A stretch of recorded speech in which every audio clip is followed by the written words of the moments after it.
Alright, so here we have a box of mass 6 kilogram that is pushed a distance 10 meters across a level floor by a constant force F that is 12 newtons.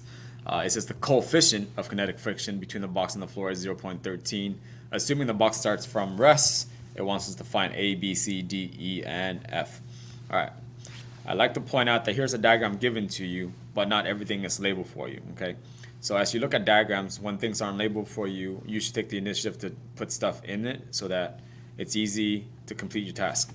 The coefficient of friction, why it is stated in the statement, it was not drawn for you in the diagram. So here I just added the coefficient of friction, which is 0.13. I also know that the system is being pushed to the right.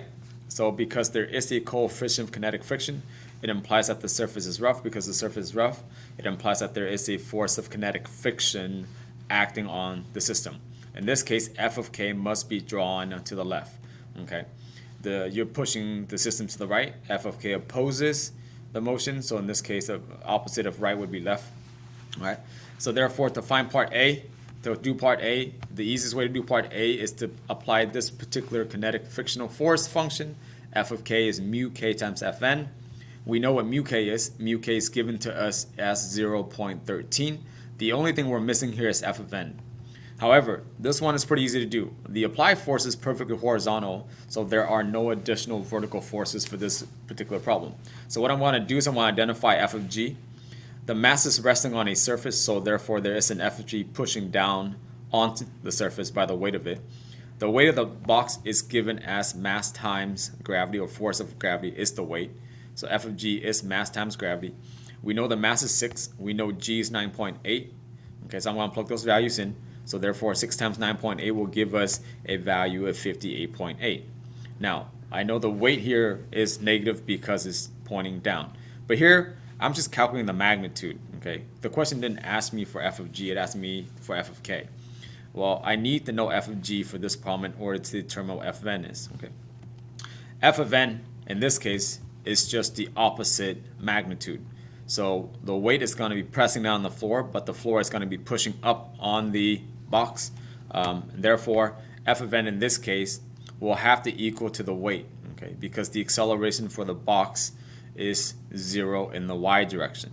So if F of G is 58.8, F of N for this problem will also be the same value, 58.8. Keep in mind, F of G is indeed negative because the vector is pointing down. F of N is positive because the vector is pointing up. So I know what F of N is, so I can just plug it in. Mu K is 0.13. Fn, I just found to be 58.8 for this particular problem.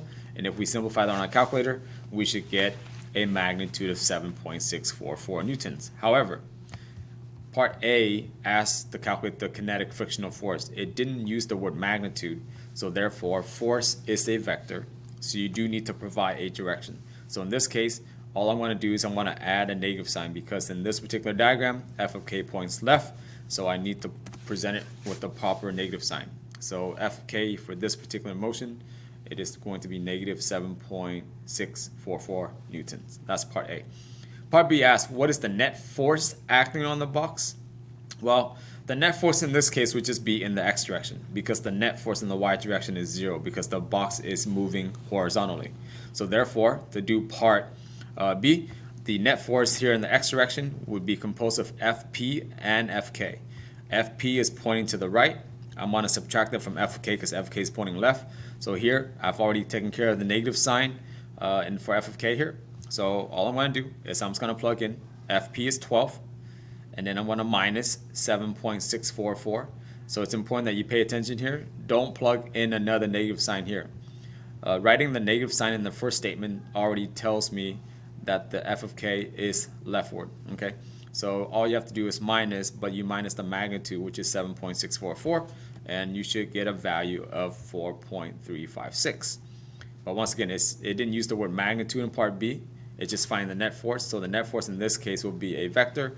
So I'm going to include a positive sign because 12 to the right, 7.644 to the left will give me a difference of positive 4.356 to the right. Okay, so that is your answer for part B.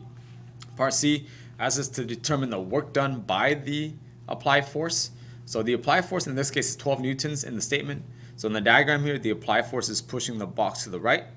Well, to find work, we need to know force and displacement. We know both these values.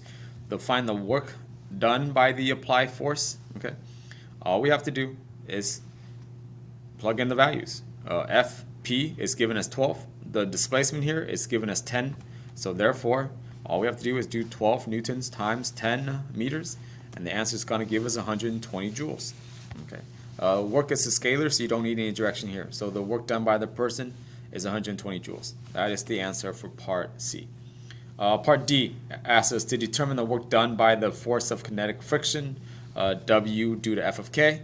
Well, we can just do the same process to find work by that particular force using the force and the displacement. In this case, the work due to kinetic frictional force is F of K times displacement. But if you look at the diagram carefully though, F of K in this case is negative. So as the box is moving to the right, F of K is pushing against it, which means it's negative.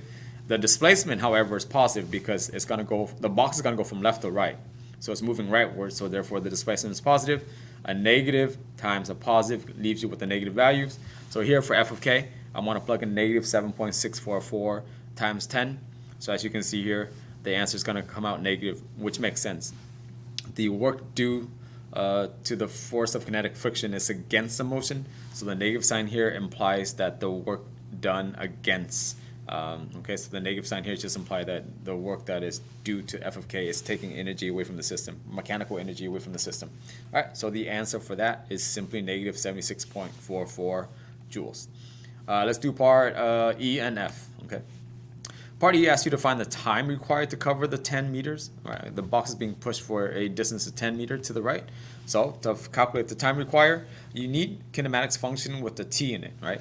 So here there's different ways to do this, but the first two ways that comes to my mind is one, your displacement function. Your displacement function has a t in it because question E or part E asks us for time. So you want to use kinematics function that has a t in it. In addition to that, I have the average acceleration function which has a t in it, but it's in the denominator, which is okay.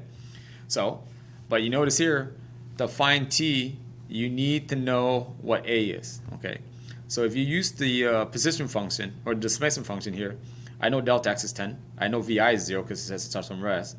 I don't know what a is and I'm trying to find t. So the only thing that's holding me back right now is a. On the right side in yellow here, well, to find t, I need to know what a is. I need to know what the final velocity is after 10 meters. I know vi, which is 0. So the yellow function here has two unknowns, while this one has only one. So I'm going to do the easy one first, and I'll do the harder one after, okay?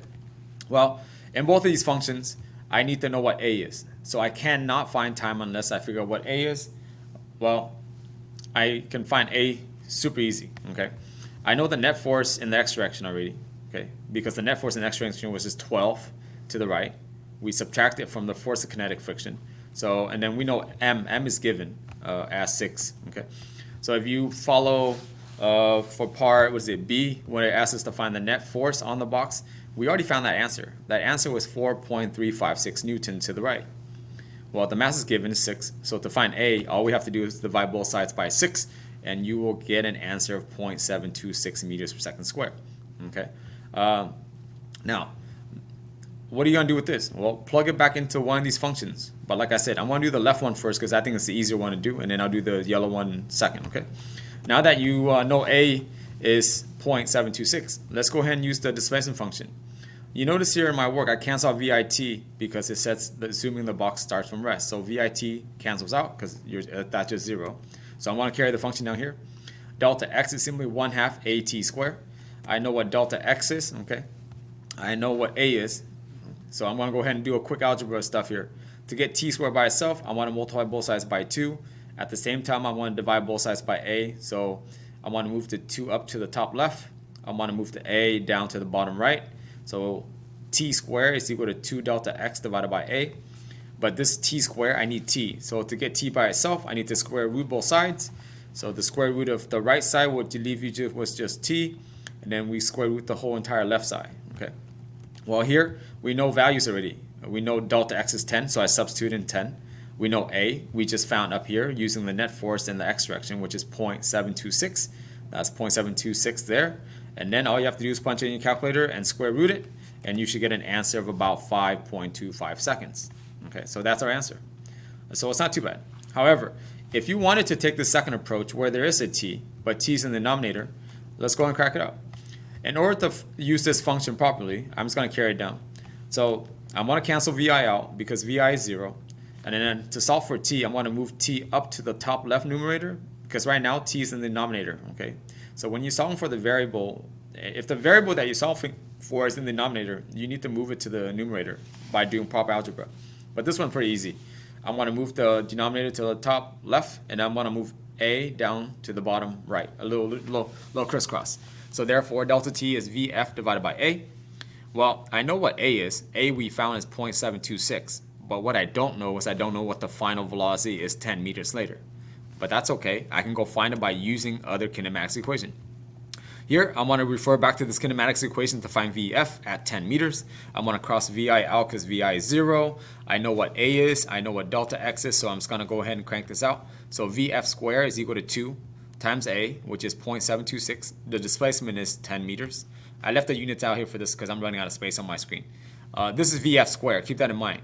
So therefore, if you multiply the right side, you'll get 14.52. But then to get Vf by itself, you need to square root both sides, okay? Hence the radical 14.52. Well, if you square root 14.52, you'll get a positive or negative 3.81 meters per second. Keep in mind, when you take the square root of a number, you get a negative and a positive value. Yeah. Which one you use, that depends on the system. Here, using common sense, we need Vf that is positive because the system is being pushed to the right. Well, once I know Vf, I can just plug it back into the statement earlier, right? In order to find time, I needed to know two things. I needed to know the final velocity and the acceleration. I already know the acceleration, so the only thing that was holding me back was Vf, but I just found Vf. So, Vf is 3.81 divided by the acceleration here. I left the units out here for acceleration because, again, I'm running a little out of space here. So therefore, if you punch 3.81 divided by 0.726, you'll get 5.25 on your calculator. I left it here undone, but if you take my word for it, if you punch in 3.81 divided by 0.726, you'll get the same answer, which is 5.25 seconds. So as you can see, there are different ways to do this. You figure out what floats your boat. Okay. All right, and then if you did it this way, look at part F. Part F asks this: what is the final velocity of the box at 10 meters? If you happen to take the second approach where you had to do a couple of different steps to find t, you accidentally found the Vf at 10 meters, which is 3.81. So the answer for part F is 3.81 because you already found it. All right, but in case you didn't use the second strategy and you actually did the same strategy I did using the displacement function to find time, well, to find final velocity, you can use this function as well. The final velocity is just acceleration times t. You notice here there's a plus vi, but I left the vi out, okay, because vi for this one is 0. So if you like, write the proper function out and just cross out vi. But here, if you've been keeping up, vi is 0, so I'm just going to leave that out of my vf term. So therefore, vf is just a times t. A is 0.726. The time that I calculated was 5.25 seconds, and that's that. And then if you multiply it on your calculator, you'll get 3.81 meters per second. But because it asks for final velocity, and velocity is a vector, I'm going to include the plus sign for you. So in this case, I would say the final velocity is positive 3.81 because it is a vector. But as you can see, the magnitude comes out the same regardless which approach you take. Okay? All right, I hope that helps. Stay nerdy, don't be whack.